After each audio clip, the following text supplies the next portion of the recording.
Hey there, and welcome to my video about how to set up Git in a specific GitHub, but it could be any Git on your Ubuntu from DigitalOcean. Could be from any provider, but I'm just choosing DigitalOcean as that's my current favorite, as it's so simple.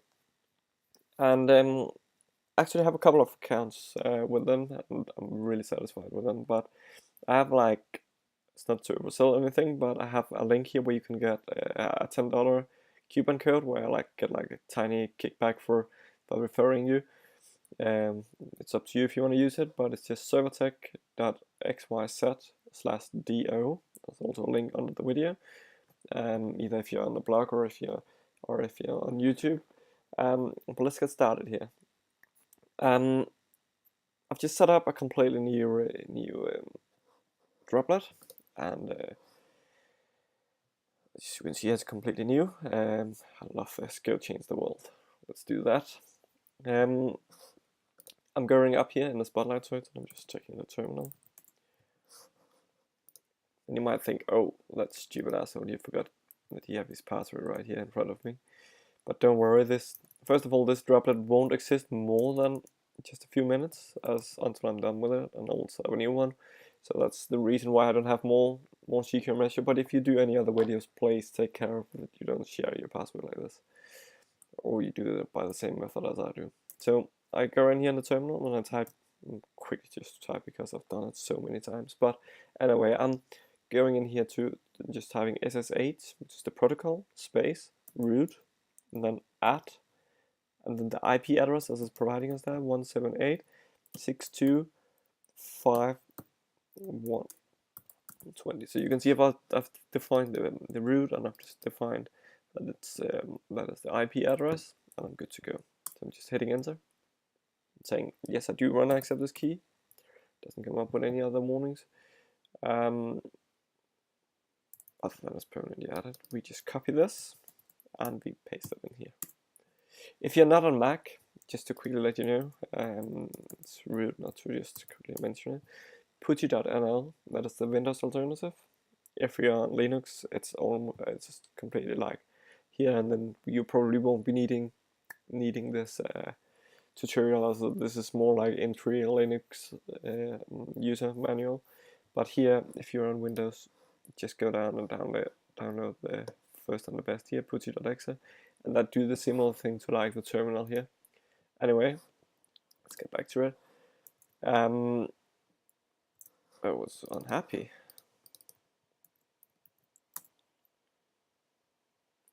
As you can see, I simply cannot type. It was not 02, it was 120. Let's try again. That's what happened when you do real life. And I'm not gonna edit this out, I'm gonna be completely real video. I'm just gonna create real world problems here and solve them with you. I'll type in my secret password, and we're online. So before starting doing anything, if it's a new one, always do apt-get update, semicolon, apt-get upgrade, to remark the difference. Then I run that, and you can see it just quickly runs through, like it's updating Linux App Store, if you would call it so.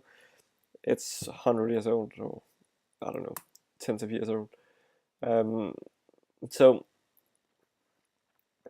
it's just going out to check that it have all the newest information, and then it's just going to update all the different packages, just so we don't run into problems. Always good to run. Unless you're on production server, then you need to start thinking about it. But if you have gone to production, then you need to read a little bit more about this.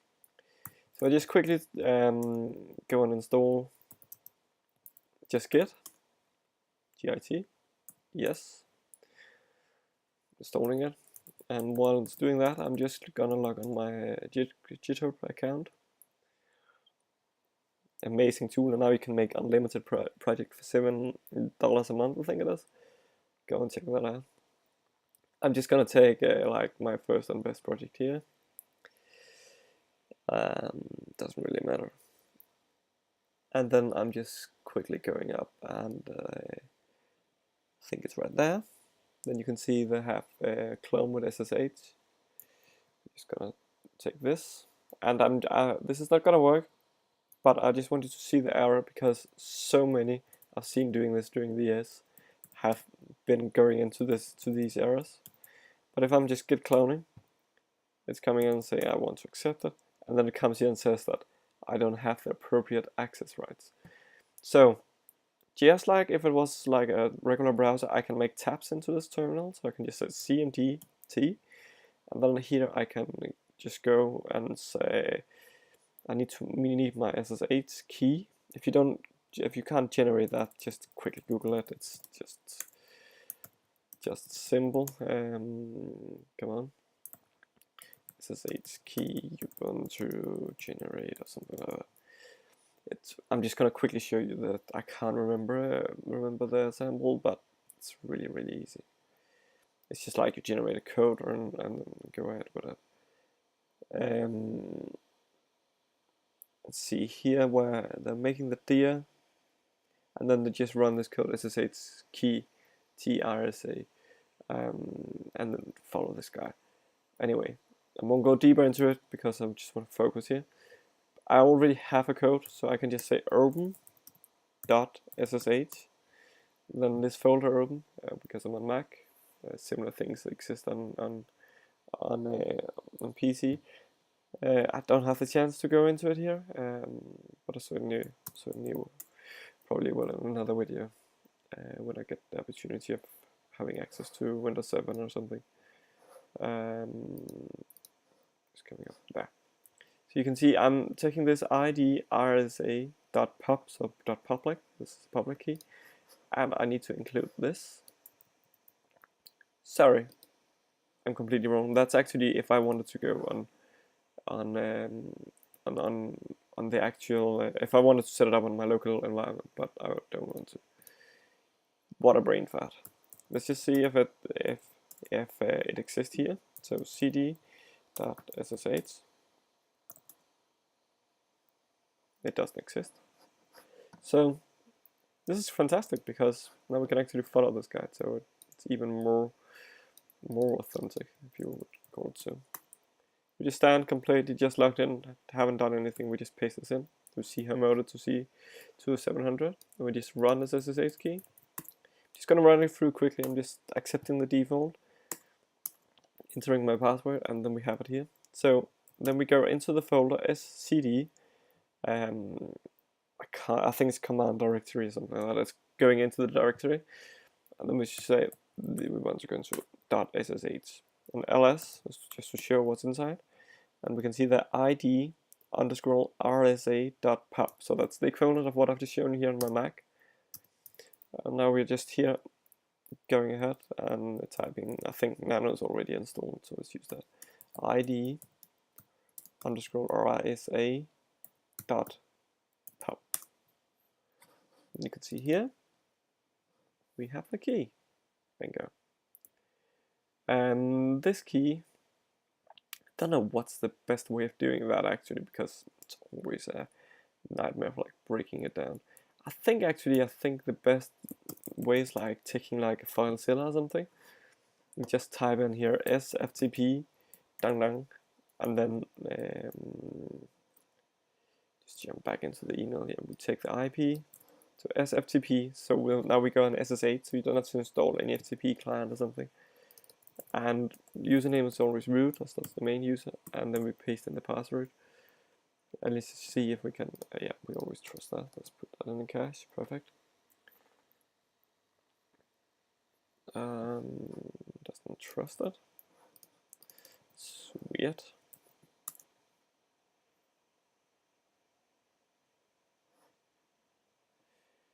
Anyway, I don't know why that is not really going through. It should do. Anyway, we just take it the old way then. But you just have to need to have this split down so you can actually copy it, because you only copy what you see, which is like the limitation here in the terminal.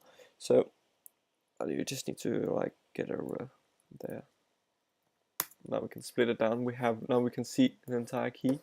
Just simply copy it, and then we go back into GitHub, I'm trying. I would love to make things work 100%, but when I'm going away from the subject, I'm trying just to get back as quickly as possible, so you don't get bored, and I'm just quickly solving it. I would love to go deep on it, but if you want videos about me going deep into any of the things I'm just jumping over here, just drop me a comment, and I will try to catch up with it and try to make more great content. Anyway, I need to get into settings of this project because I need to assign this. I need to deploy a key, and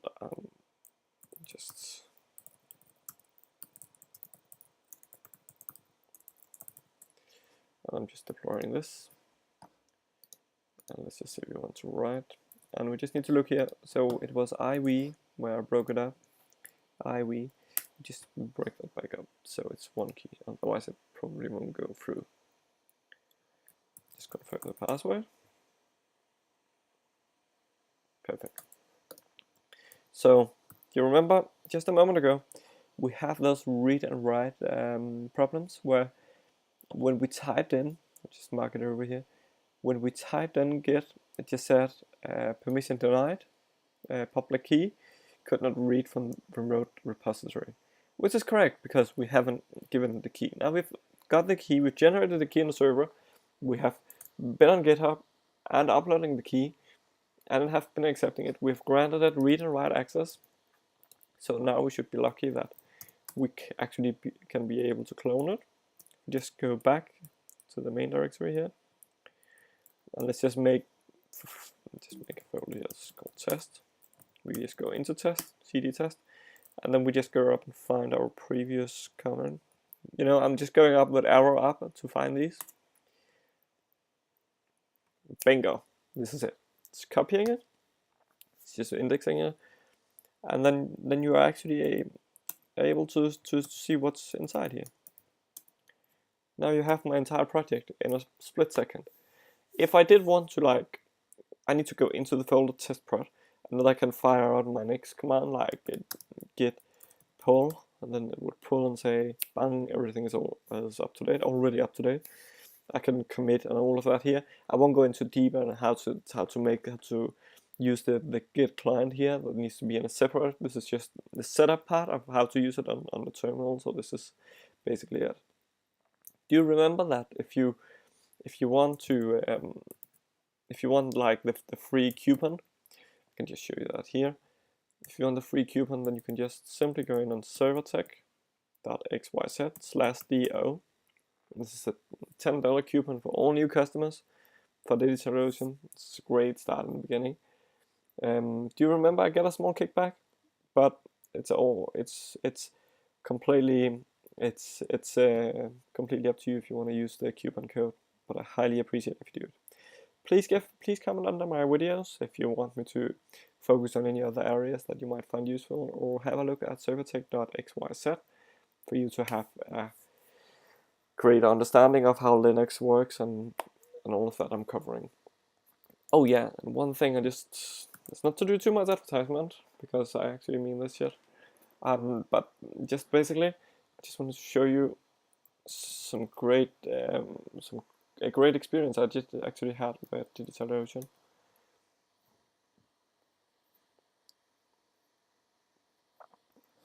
If you can just add on, actually, maybe I can't find it. Maybe it's easier to, yeah, let's try to search for it. And then take my tag into it. Yeah, exactly there.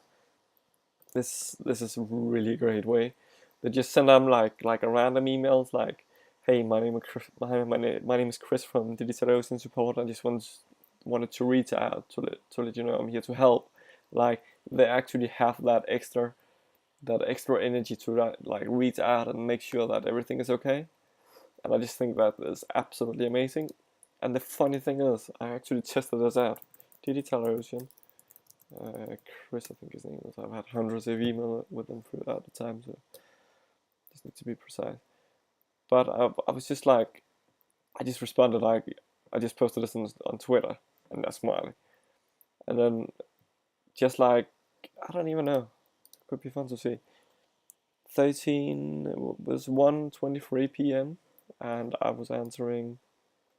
Yeah, so it's like 5 minutes after I responded with a Twitter link. He's just saying, hey Yannick, thanks for sharing that. I'm glad you appreciated my reach out. Thanks for being a DigitalOcean customer, blah blah. But just that the reach out that quickly, and it's not just like a freaking robot. I know the first initial way would probably have been sent by a robot, but like the second here follow up is actually fantastic that it's 5 minutes. Like you just think it's an autoresponder, not like a proper human. Anyway, that's it for now. I wish you the best, and please leave me a comment with your true opinions and your input. Thank you.